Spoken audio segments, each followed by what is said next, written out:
Bismillahirrahmanirrahim. Alhamdulillahirabbil alamin wassalatu wassalamu ala asyrafil anbiya'i wal mursalin wa ala alihi wa sahbihi ajma'in. Subhanaka la ilma lana illa ma 'allamtana innaka antal alimul hakim. Rabbi shrah li sadri wa yassir li amri wahlul 'uqdatam min lisani yafqahu qawli. Amma ba'd. Alhamdulillah ala nikmatil Islam, alhamdulillah ala nikmatil iman, wa kafa biha min ni'mah. Alhamdulillah, segala puji bagi Allah Subhanahu wa taala yang mengaruniakan kita nikmat Islam iman, yang mengaruniakan kita nikmat sehat sempat, yang memberikan kenikmatan kepada kita untuk selalu dan selalu mengkaji perkara-perkara yang datang dari Nabi kita Nabi Muhammad sallallahu alaihi wasallam.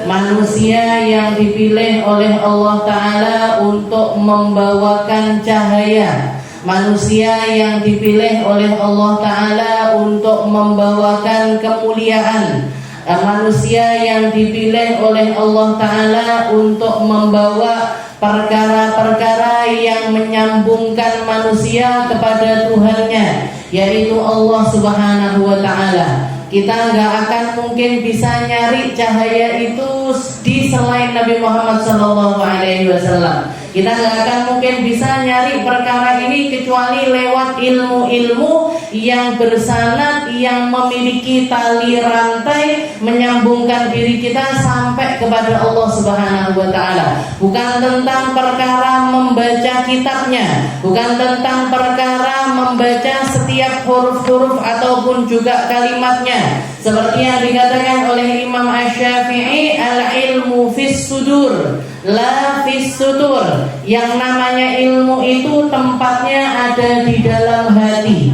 Maka yang harus kita lakukan untuk menjadi orang-orang yang selamat, karena manusia ini selamat jalan utamanya lewat ilmu. Seperti ketika Sayyidina Ali bin Abi Thalib pernah berwasiat kepada salah seorang laki-laki namanya Kumail bin Ziyad. Katanya Sayyidina Ali, ya Kumail, innal quluba aw'iyah fa khairaha aw'aha. Katanya Sayyidina Ali, wahai Kumail, sesungguhnya hati manusia itu laksana wadah, laksana baskom, laksana ember, laksana satu tempat yang bisa dipakai untuk menampung sesuatu. Katanya Sayyidina Ali, khairaha aw'aha, yang paling, wadah yang paling indah, bukan yang paling mahal, bukan yang paling tebal, akan tetapi yang paling bisa mendengarkan. Karena telinga ini adalah jalan utamanya orang dapat ilmu. Ndak popo bu, ngajine ngaji kuping, boten apa-apa. Ngajine nggak nggawa pulpen, nggak nggawa buku, nggak popo. Oke. Walaupun yang muda-muda ini sebaiknya ya bawa buku. Oke. Karena lek nggak dicatat biasanya ya lali. Oke. Nih, tapi untuk orang-orang yang sudah udzur, untuk para emak-emak level atas, emak-emak level atas itu berapa Ustazah? Ya 50 tahun ke atas lah, atau 40, 45 tahun ke atas, yang biasanya kalau ngelihat buku ngeten. Tak apa, ngaji kuping rita. Sampai depan situ ditanya, Ustazah ngaji apa? Mbos, pokoknya rumah, pokoknya api, pokoknya diceritani. Ya, alhamdulillah. Katanya Sayyidina Ali, tapi ini jalan utamanya orang nyari ilmu itu lewat telinga. Rasulullah SAW ketika ngajarin hafalan Al-Quran, Rasulullah nggak pakai papan tulis bu, wong Rasulullah nggak bisa nulis. Rasulullah nggak ngajarkan ini alif, ba, ta, jim, nggak pakai seperti itu. Kenapa? Karena Rasulullah sendiri an-nabi al-ummi, nabi yang nggak bisa baca, nggak bisa nulis. Bahkan para ulama mengatakan nabi yang nggak akan pernah bisa baca, nggak akan pernah bisa nulis. Sampai akhir hayatnya beliau nggak bisa baca, nggak bisa nulis.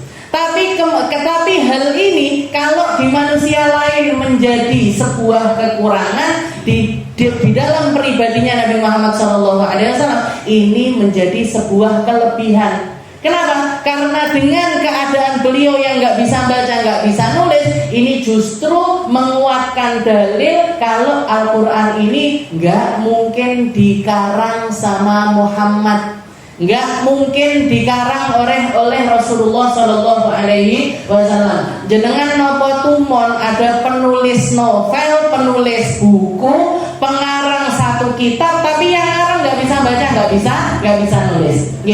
Kalaupun ada sedikit sekali, kalaupun ada sedikit sekali, mayoritas mesti punya kemampuan baca, kemampuan nulis. Tapi Nabi Muhammad SAW nggak mampu melakukan hal tersebut. Terus dari mana ini? Ilmu ini ditransfernya lewat mana? Ilmu ini disampaikannya sama Nabi ini lewat apa? Gimana caranya Nabi mendidik umat yang sekian banyak? Gimana caranya Nabi memahamkan kepada sekian juta manusia? Bagaimana cara Nabi di dalam mendidik jiwa-jiwa tersebut ini lewat apa perantaranya? Lewat pendengaran, lewat telinga, difahamkan sama Nabi, dingertikan sama Rasulullah Shallallahu Alaihi Wasallam. Dengan uslubnya beliau yang indah, dengan kalimat-kalimatnya beliau yang tersusun, dengan kalimat-kalimatnya beliau yang tersusun, kalimat yang bukan cuman omongan lisan saja, tapi berasal dari hati yang luar biasa indahnya di dalam pengertiannya kepada Allah Subhanahu wa Ta'ala. Itu kekuatan utamanya Rasulullah Shallallahu Alaihi Wasallam. Makanya kata-katanya Sayyidina Ali, khairaha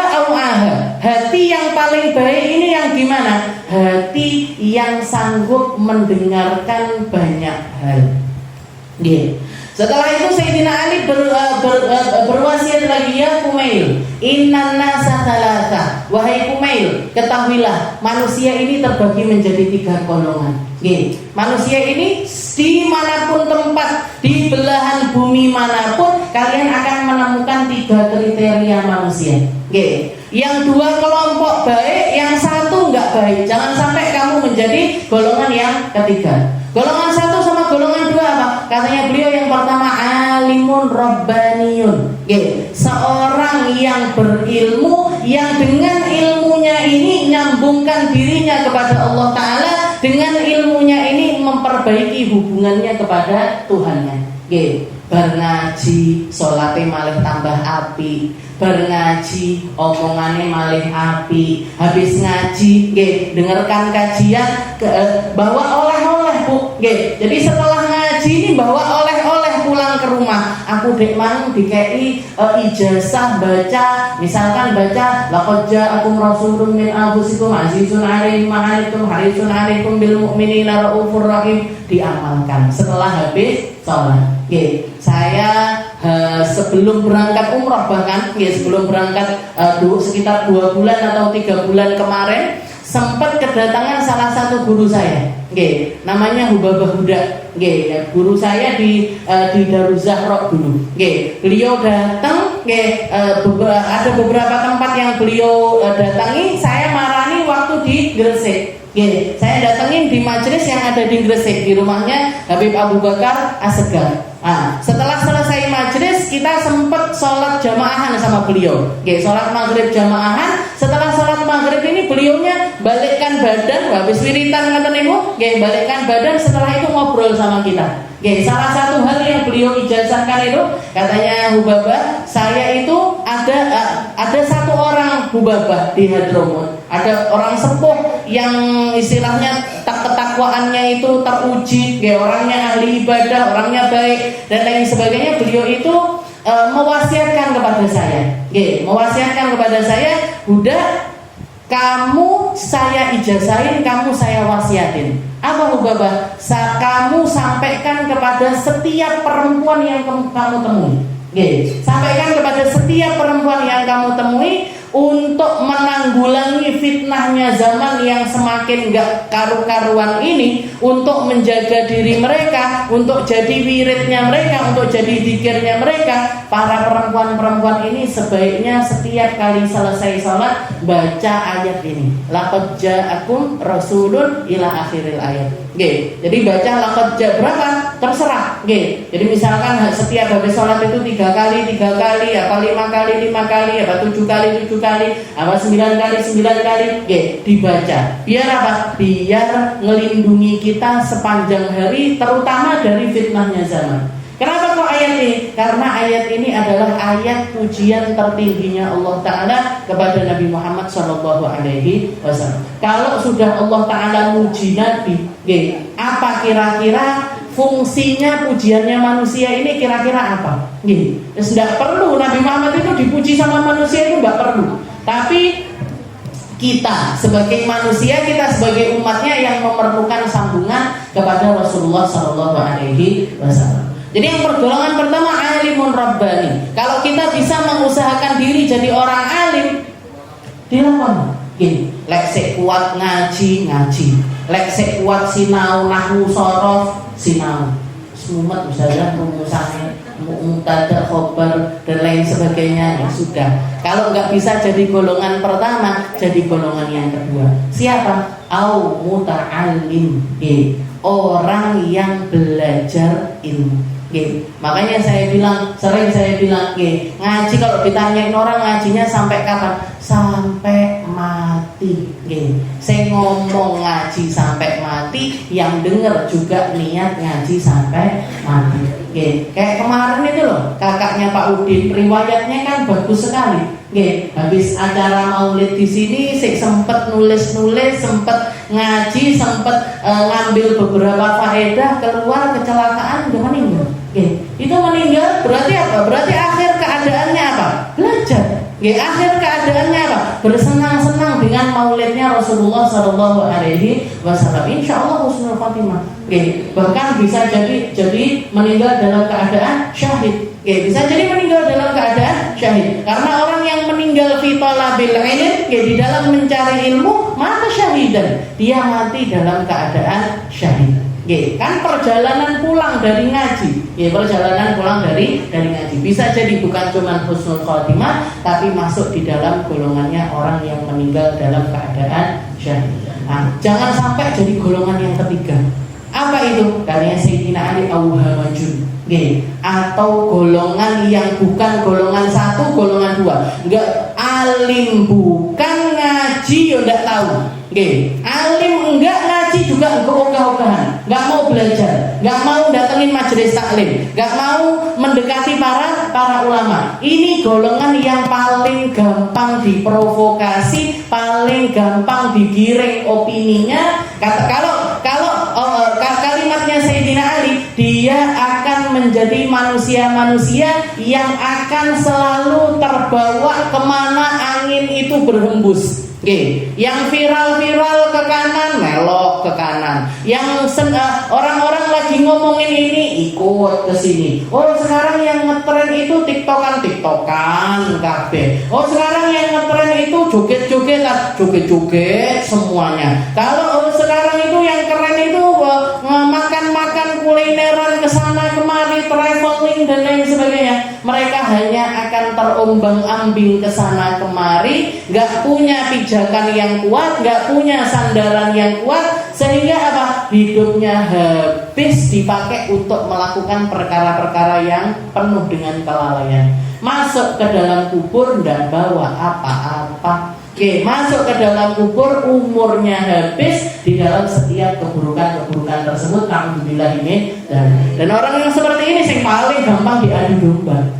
Paling gampang diadu domba. Oh, keluar hoax kayak gini, melok, ikut terpengaruh, melok nesu.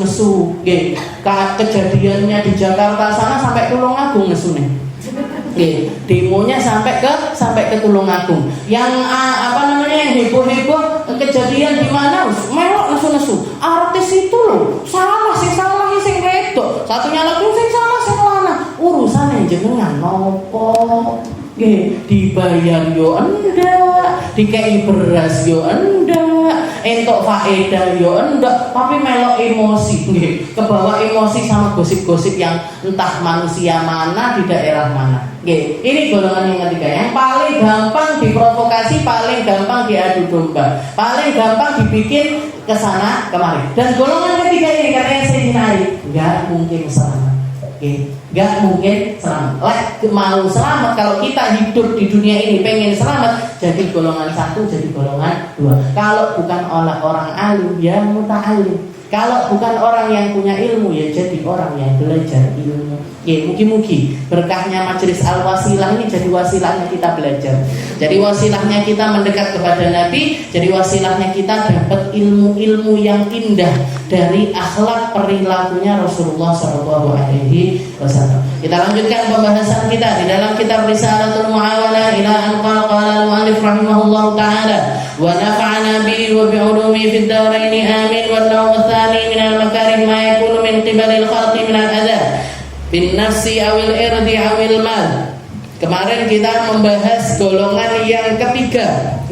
Golongan yang ketiga dari sifat sabar. Sabar di dalam ketaatan, sabar di dalam meninggalkan maksiat. Dan yang ketiga sabar di dalam perkara yang tidak kita sukai. Nah, di dalam perkara yang tidak kita sukai juga dibagi lagi sama Habib Abdullah menjadi 2 golongan, yaitu ada kesabaran yang asal sabarnya itu dari sesuatu yang langsung datang dari Allah Subhanahu wa taala. Semacam sakit, semacam kehilangan harta, kehilangan orang terkasih dan lain sebagainya. Nah, itu berarti nggak ada perantara manusianya. Istilahnya, kalaupun kita kena musibah tersebut,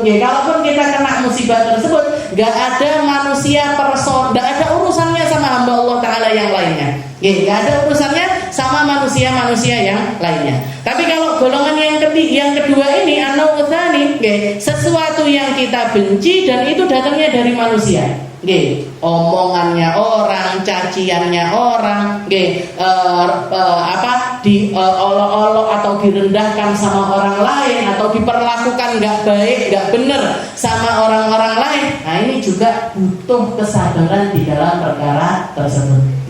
Jadi butuh kesabaran di dalam perkara tersebut. Dan di sini beliau mengatakan wa yasulu kamalus sabr ala dzalika bikaffin nafs an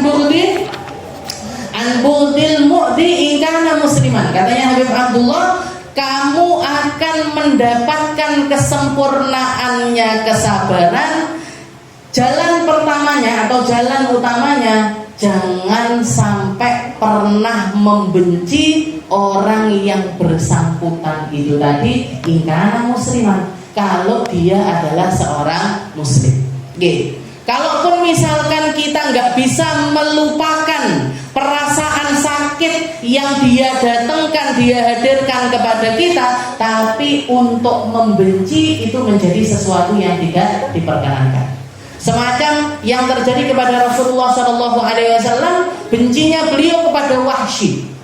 Bencinya beliau kepada seorang laki-laki kulit hitam, mantan budak, setara dengan Sayyidina Bilal bin Rabah dulunya. Bahkan sahabatan dengan Sayyidina Bilal. Cuman perbedaan karakternya, kalau Sayyidina Bilal itu orangnya rapi, orangnya tenang, orangnya nyimak, orangnya berpikir, pakai logikanya dan lain sebagainya. Kalau Wahsy cenderung menjadi orang yang memberontak. Makanya ketika Islam datang, Sayyidina Bilal langsung masuk Islam, Wahsy nggak mau masuk Islam. Wahsy nggak mau masuk Islam. Bahkan ketika terjadi perang Uhud, Wahsy ini dibayar sama perempuan-perempuan Mekah, orang-orang kafir Quraisy, perempuan-perempuannya yang sakit hati, ada yang bapaknya mati, ada yang saudara laki-lakinya mati, ada yang pamannya mati, termasuk diantaranya Hindun. Hindun ini sakit hati banget karena bapaknya mati, saudaranya mati, pamannya mati. Di medan peperangan, dan yang bunuh 1 orang, yaitu Sayyidina Hamzah, pamannya Rasulullah SAW. Maka Hindun bilang sama Wahsy, wahai Wahsy, kalau kamu bisa bunuh Hamzah, nanti kamu aku merdekakan. Bukan cuma dimerdekakan, tapi dimerdekakan dan perhiasan-perhiasan ini nanti jadi milik kamu. Maka Wahsy menyetujui hal tersebut. Terjadilah yang terjadi. Sampai akhirnya terbunuh Sayyidina Hamzah. Seperti yang cerita yang masyhur, bukan cuma dibunuh, dibelerek hatinya, Bu. dibelah dadanya Sayyidina Hamzah, diambil jantungnya, dicopot sama Hindu. Saking pegele sama Sayyidina Hamzah. Saking bencinya sama Sayyidina Hamzah. Akhirnya beliau Wahsy ini di akhir setelah Fathu Makkah, dia bingung. Orang-orang Mekah sudah pada masuk Islam, dia lari ke sini, ketemu orang Muslim, pergi ke sini, ketemu sama orang Muslim. Katanya orang-orang, wahai Wahsy, kamu mau pergi ke belahan bumi manapun, kamu akan ketemu dengan pengikutnya Rasulullah Shallallahu Alaihi Wasallam. Apa kamu hatimu belum terbuka untuk masuk Islam? Katanya Wahsy, saya mau masuk Islam, tapi saya takut apa yang pernah terjadi di masa lalu ini akan mempengaruhi keislaman saya dan akan mempengaruhi interaksi saya dengan Rasulullah Shallallahu Alaihi Wasallam. Katanya orang-orang, Muhammad bukan orang yang semacam itu. Abu Sufyan aja dimaafin, Hindun aja dimaafin. Abu Sufyan dimaafkan, bahkan walaupun Rasulullah itu nggak mau menginjakkan kaki di rumahnya Abu Sufyan, sampai akhirnya Abu Sufyan ini bilang, ya Rasul, kalau jenengan nggak mau maafin saya, nggak mau masuk ke rumah saya akan pergi berkelana dengan anak saya, nggak mau makan, nggak mau minum, biar kami mati dalam keadaan kelaparan. Setelah dibujuk seperti itu Rasulullah luluh. Setelah itu beliau mengatakan, ya kamu tak maafkan dan saya mau berkunjung ke rumahnya Abu Sufyan. Itu Rasulullah SAW. Maka Wahsy pun katanya orang-orang stop dimaafin. Ketika semua orang di saat mereka mampu untuk membalas dendam, mereka membalas dendam. Muhammad bukan orang yang semacam itu. Rasulullah bukan orang yang semacam itu. Datanglah kamu kepadanya, ikrarlah kamu untuk masuk ke dalam agama Islam. Nanti yang terjadi setelahnya dipikir carry istilah. Dipikir nanti aja. Akhirnya benar Wahsy datang ke Madinah. Ketika itu Rasulullah lagi duduk di masjid. Rasulullah lagi duduk di masjid. Wahsy berdiri di belakangnya Nabi sambil teriak mengatakan asyhadu an la ilaha illallah wa annaka rasulullah. Dikatakan ketika Wahsy ngomong seperti itu, Rasulullah nengok, ditengok sama Rasul. Setelah itu kalimat yang keluar dari lisannya Nabi, beliau mengatakan, awahsyiyun anta. Kamu itu apa Wahsy?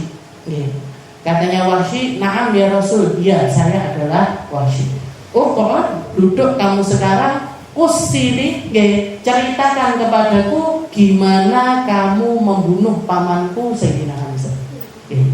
Jadi duduk, setelah masuk Islam duduk suruh cerita dan dikatakan sepanjang cerita itu air matanya Nabi nggak berhenti keluar.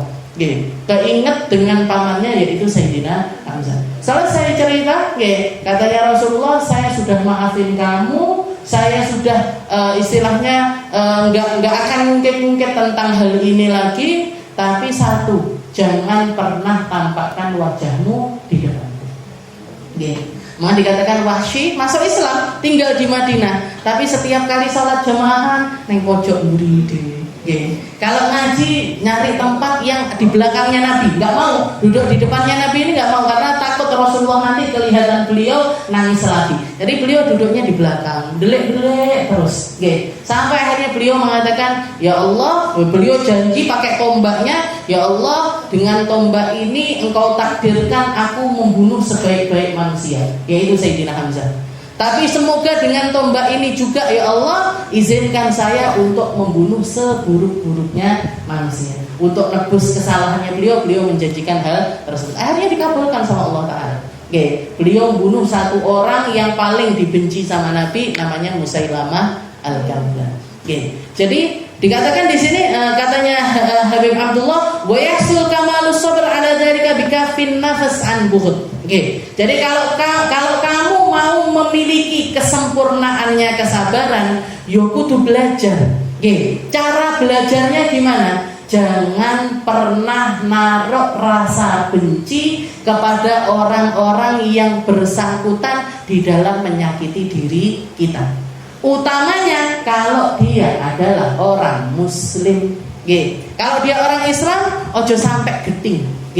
Jangan sampai benci. Kalau guru saya, Ustaz Segaf dulu ngajarin, kamu kalau benci sama orang, kalau kamu punya teman, misalkan habis tukaran, anak pondok itu kan biasanya tengkarnya gara-gara antriannya kamar mandi diserobot, main ngoten-ngoten tok Bu, nggih. Cumaan istilahnya Mas, katanya saya kalau kamu benci sama orang, nggih, datangi orang itu dalam keadaan kamu habis mandi, pakai parfum wangi, dandan yang cantik, bawakan kopi. Bawakan kopi, kasih hadiah ke orang yang bersangkutan itu kopi itu tadi. Kalau kamu bisa melakukan hal yang semacam itu berarti kamu sudah mendidik hatimu sedikit demi sedikit untuk nggak punya rasa benci kepada orang-orang yang kita nggak senang. Tadi benci itu nggak senang itu pasti ada. Nggak senang itu pasti ada. Tapi jangan sampai rasa tidak sukanya kita ini kepada orang tersebut mempengaruhi interaksi kita kepada Allah Subhanahu wa Ta'ala. Karena orang kalau yang ditanam kebencian, nggak mungkin bisa salat khusyuk, itu nggak mungkin bisa. Dia bener. Donga, sing didongakne wong kuwi, nggih. Ya Allah, turunkan balak buat orang itu. Ya Allah, ambil aja duitnya orang itu. Ya Allah, sengsarakan hidupnya. Eman Bu, ketimbang kita doa jelek, mendingan kita doa baik. Mendingan kita doa baik. Mungkin untuk kita pribadi.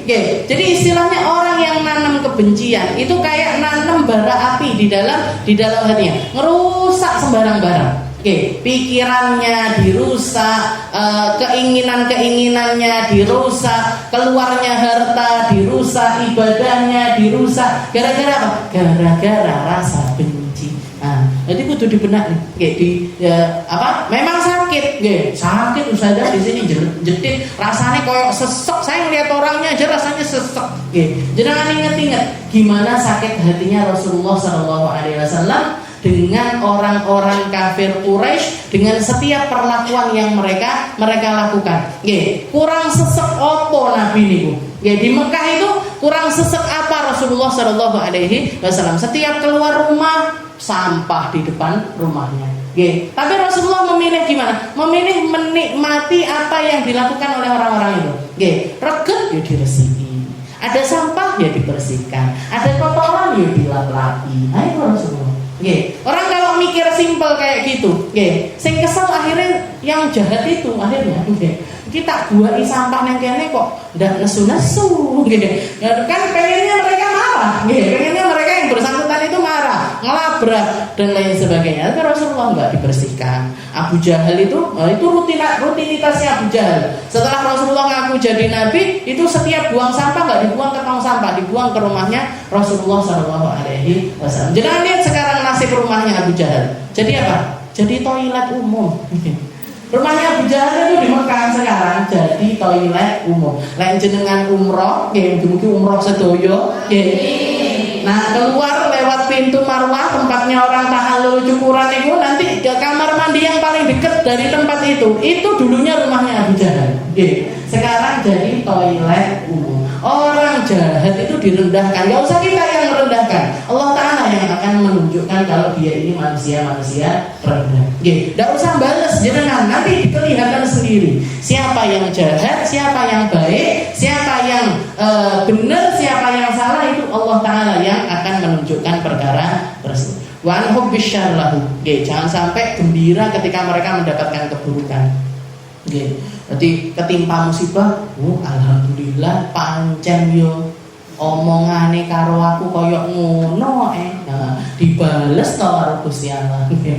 Bukan karena kita, karena memang dia jatahnya dapat keburukan tersebut. Jangan pernah ada rasa senang ketika orang lain itu mendapatkan keburukan. Wa kafil lisan anid doa alaihi. Jangan sampai lisan kita doakan jelek buat mereka.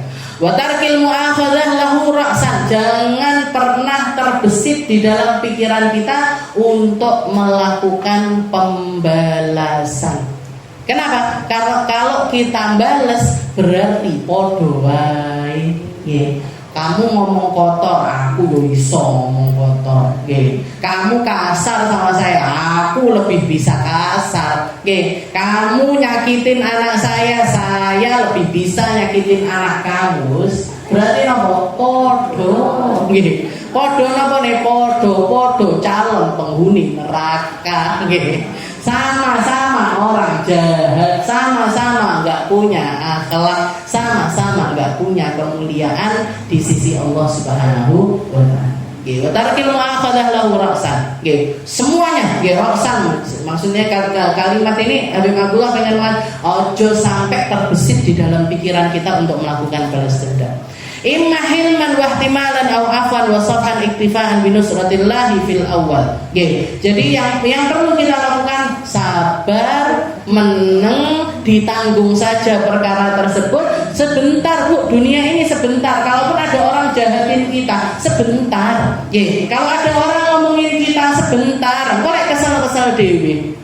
Kalau kita terpengaruh, dia malah justru lebih senang. Tapi kalau kita nggak terpengaruh, nanti bakalan berhenti sendiri. Seperti yang nggak lakukan. Kalau terjadi hal yang semacam ini, ingat yang terjadi sama Rasulullah SAW. Iktifaan bi nusratillah fil awal. Jadi sepasrahkan semuanya dengan pertolongan dari Allah Subhanahu wa Ta'ala. Orang jahat itu bakalan diperlakukan jahat sama Allah. Orang nggak perlu kita ngotorin tangan kita untuk membalas, Allah Ta'ala yang akan membalas perbuatan mereka. Warahmatan fi thawabihi fi tsani. Yang kedua, kita mengharap pahala yang ditawarkan oleh Allah Subhanahu wa Ta'ala. Kita dijahatin orang, itu berarti kesempatan kita dapat pahala yang banyak.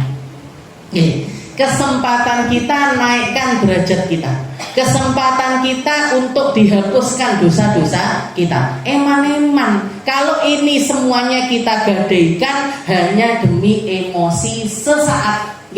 Puasnya marah-marah itu sebentar, puasnya bales itu cuma sebentar. Tapi balasan yang datang dari Allah Ta'ala ini hilang semuanya ketika kita memilih untuk jadi orang yang tidak sabar. Setelah itu beliau mengatakan wa'fa'at ala hadha sabr al-ilmu bima warada fi fadli kadmil ghaib wa ihtimal al-adha wal 'afi 'anil nas.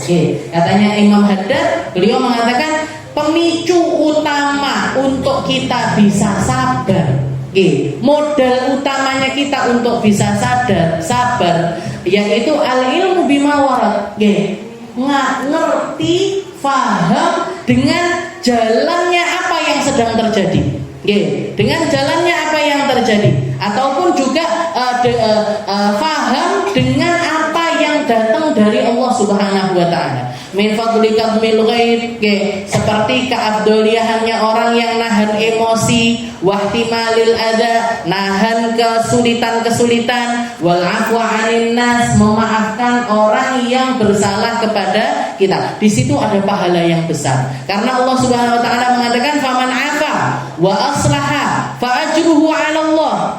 Innahu la yuhibbud dhalimin. Katanya Allah Ta'ala, barang siapa yang memilih untuk memaafkan, memilih untuk memperbaiki keadaan, maka orang tersebut akan diganjar pahala langsung dari Allah Ta'ala. Berapa pahalanya? Kalau sudah Allah Ta'ala bilang aku sing bales, berarti gimana? Gak ada takarannya. Dan kalau yang ngomong gak ada takaran ini sang pemilik segala sesuatu, kira-kira yang akan diberikan ini apa? Gak mungkin kecuali surganya yang ditawarkan kepada kita. Innahu la yuhibbud dhalimin. Allah Ta'ala sangat tidak menyukai orang-orang dhalim. Wa qala ta'ala wala man sabara wa ghafar inna dzalika lamin azmil umur. Barang siapa yang sabar, barang siapa yang memaafkan, itu semuanya adalah azmil umur, perkara-perkara yang akan mengikat kita. Itu akhlak baik yang dimiliki orang-orang yang kuat. Akhlak yang baik yang dimiliki orang-orang pemilik keimanan tingkat tinggi. Jadi orang sabar itu nilai imannya itu beda sama orang-orang yang nggak memiliki kesabaran. Dari orang-orang yang tidak memiliki kesabaran. Nabi Muhammad SAW pernah ketika di musim panas, beliau pakai baju agak tebal. Setelah itu beliau pakai rida, pakai sorban. Sorbannya ini terbuat dari kain yang cukup kasar, karena panas. Jadi beliau pakai yang tebal, tapi tebal sekaligus rodok kasar, istilahnya seperti itu kainnya. Dililitkan sama Nabi di lehernya. Maka dikatakan dari belakang tahu-tahu ada Arabi, ada orang Badui, ujuk-ujuk ngambil sorbannya Nabi, ditarik sama orang tersebut. Ditarik ini sampai lepas. Jangan bayangkan ya, misalkan kita pakai slayer di leher atau pakai sorban di leher, ngikat istilahnya diikatkan di leher, ujuk-ujuk diambil sama orang dari belakang, habis itu jadabah, ditarik sampai lepas. Yang dikatakan oleh katanya Sayyidina Anas waktu itu sampai lehernya Nabi ini ke ada tanda-tanda merah di situ. Saking kerasnya orang ini tadi narik sorbannya Rasulullah Shallallahu Alaihi Wasallam. Kita kalau diperlakukan kayak gitu, Bu, jenengan pakai jilbab, cukup enak saya nyepot jilbabin jenengan. Nesu apa mboten? Nesu. Sepakat kabeh. Misalkan kita lagi nggak ngapa-ngapain, jujur ditarik atau dijeguk uang, atau istilahnya ditoyor sama orang kayak gini, marah nggak mboten? Marah pasti. Marah itu refleksnya orang yang menunjukkan bahwasanya berarti level sabar ini tingkat rendah. Levelnya di dalam nahan emosi itu ada di bagian bawah. Ini Rasulullah SAW pertama beliau diperlakukan ditarik sorbannya. Kedua, orang ini tadi langsung mengatakan ya Muhammad. Manggil Nabi bukan dengan sebutan ihtiram, enggak pakai sebutan yang istilahnya yang memuliakan Nabi, tapi pakai jangkar istilah kalau orang Jawa ngomongnya. Padahal ini sesuatu yang sudah dilarang sama Allah Taala. Allah Taala mengatakan la taj'alu la taj'alu du'a ar-rasul bainakum ka du'a ibadikum ba'd. Jangan kamu manggil Nabi Muhammad dengan sebutan seperti kalian manggil teman-teman kalian, sesama kalian. Maka setelah turun ayat ini semua orang, bahkan termasuk malaikat Jibril sekalipun, manggil Nabi itu bukan dengan sebutan ya Muhammad, bukan, tapi pakai sebutan ya Rasulullah, ya Nabi Allah, ya Habibullah, wahai kekasihnya Allah, wahai nabinya Allah, wahai rasulnya Allah. Jadi sebab kedua ini laki-laki Badui ini tadi, dia manggil Nabi pakai nama ya Muhammad. Ya Muhammad. Setelah itu yang ketiga yang tambah lagi bikin emosi. Katanya si orang Badui, ya Muhammad, atini min malillahil ladzi ata. Kasih aku duit dari harta yang Allah Ta'ala berikan kepada dirimu. Sudahlah minta-minta, caranya nggak baik, terus narik sorbannya Rasulullah Sallallahu Alaihi Wasallam 3 lapis. Alasan orang untuk nggak mengindahkan apa yang diucapkan oleh laki-laki tersebut. Bahkan tiga sebab yang manusia normal biasanya mesti langsung nesu, nggak usah telusi, dia nesu. Itu tadi jilbabnya jenengan ditarik mesti nesu. Diiring titik jilbabnya nesu.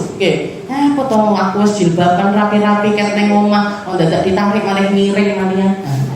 Minimal itu biasanya ngomel seperti itu. Tapi dikatakan katanya Sayyidina Anas, yang 3 hal ini tadi terjadi kepada diri Rasul, dan Rasulullah cuma nengok, senyum sama laki-laki tersebut, dan beliau mengatakan kepada Sayyidina Anas, wahai Anas, ambil beras, istilahnya ambil sesuatu dari Baitul Mal, kasih kepada laki-laki tersebut. Dan ada umpatan, nggak ada omongan balasan, nggak ada kalimat-kalimat yang seperti itu nggak ada sama sekali. Bahkan beliau justru malah senyum di hadapan orang-orang tersebut. Niki berarti sabarnya tingkat ngopo ini? Tingkat langit 7. Ini sabarnya Rasulullah SAW. Jadi ayat-ayat Al-Quran yang kita dengar, ketika Allah Ta'ala bilang wala man sabara wa ghafara inna dzalika min azmil umur. Wahai Muhammad, orang yang sabar, orang yang memaafkan, itu adalah perisainya, itu adalah kekuatannya orang-orang manusia. Kekuatan manusia, kekuatan akhlaknya mereka, kekuatan imannya mereka itu Rasulullah orang yang paling ngecak nih ayat ini. Itu yang paling dalam di dalam memahami ayat itu ya Nabi Muhammad sallallahu alaihi wasallam. Faman afa wa aslaha fa ajruhu 'ala Allah. Barang siapa yang memaafkan, barang siapa yang memperbaiki keadaan, pahala datang langsung dari Allah Taala. Nabi Muhammad jadi orang yang paling pengen dapat pahala itu. Nabi Muhammad jadi orang yang kalau Allah Taala nawarin surga, Allah nawarkan surga di dalam Al-Quran, Nabi Muhammad jadi orang yang paling pengen masuk surga. Kalau Allah Taala menceritakan tentang neraka di dalam Al-Quran, Nabi Muhammad jadi orang yang paling takut masuk Itu keimanannya Rasulullah Shallallahu Alaihi Wasallam. Jadi lek awake dhewe ndak nerok nih, terus arep nerok nih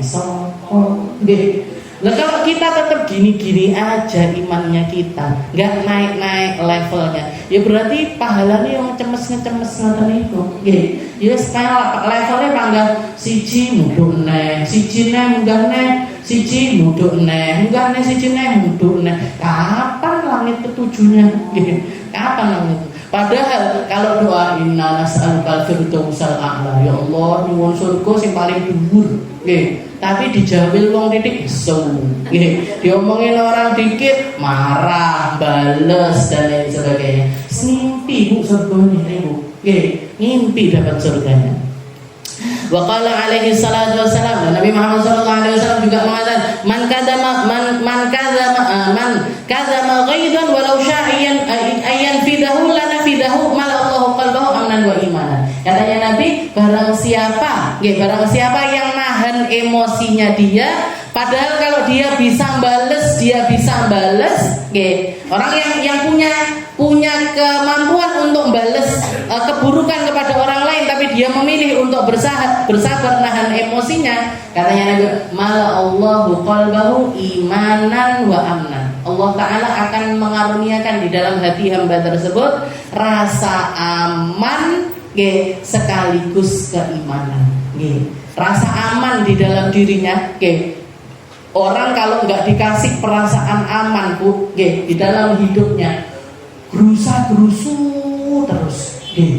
Arepe ngorong ngarep, peteng wedi. Mau kedengeran lagi tidur di atap rumahnya kedengeran kresek. Wopo yo kuwi. Ini tandanya apa? Nggak punya keamanan di dalam hatinya. Jadi dan orang yang dikasih ketenangan berupa keamanan, nah itu nikmat yang luar biasa. Petang yo lo center, kurus kayak paling kucing, paling ini, paling tikus, paling jin. Kalaupun makhluk halus paling jin. Aduh kan memang konconan karo jin. Ini yang hadir di Al-Wasilah jangan jenengan sangka cuman manusia saja. Kayaknya yang dari alam lain ini lebih banyak. Yang dari alam lain ini lebih banyak. Melok nyimak, melok ngaji. Ikut nyimak, ikut ngaji. Kita memang harus berdampingan sama. Makanya aturannya syariat macam-macam. Ada yang ngatur antara aturan kita sama makhluk yang semacam itu. Nggak boleh jenengan buang air panas sembarangan, itu nggak boleh. Minimal permisi ya, saya mau buang air panas. Kalau di depan rumah atau di lubang-lubang, nah itu kalau misalkan paling amannya di wastafel atau di tempat yang memang pembuangan air. Setelah itu air dinginnya dinyalakan dulu, baru jangan buang air panas di tempat tersebut. Kenapa? Takutnya kena jin-jin yang ada yang lagi nongkrong di situ.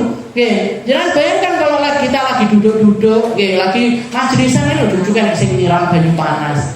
Ya nesu dia, akhirnya nek sing kecinan, akhirnya ganggu, akhirnya begini begitu, macam-macam.